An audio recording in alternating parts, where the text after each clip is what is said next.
तर लासलगाव बाजार समितीत कांदा परिषदेचे आयोजन करण्यात आलेले आहे। या परिषदेत मोठ्या संख्येने शेतकरी संघटना उपस्थित राहणार आहेत।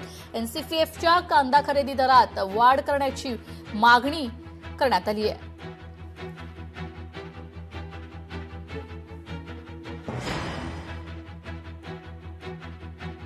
नाफेड आणि एनसीएफच्या माध्यमातून जो काही कांदा खरेदी केलेला आहे तो मेट्रो सिटीमध्ये पाठवून त्या ठिकाणी बाजारभाव कसे खाली आणता येईल यासाठी त्या ठिकाणी नियोजन सुरू आहे। अशा पद्धतीच्या चर्चा या ठिकाणी सुरू आहे।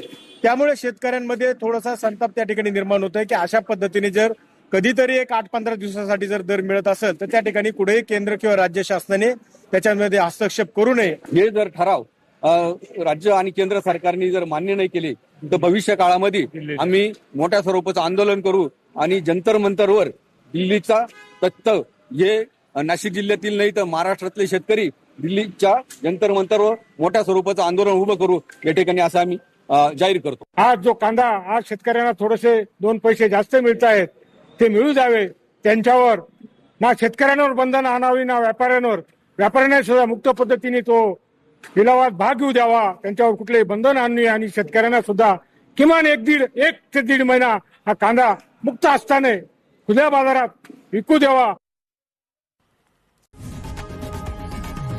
लोकशाही मराठी ऐका, पहा, जागरूक रहा।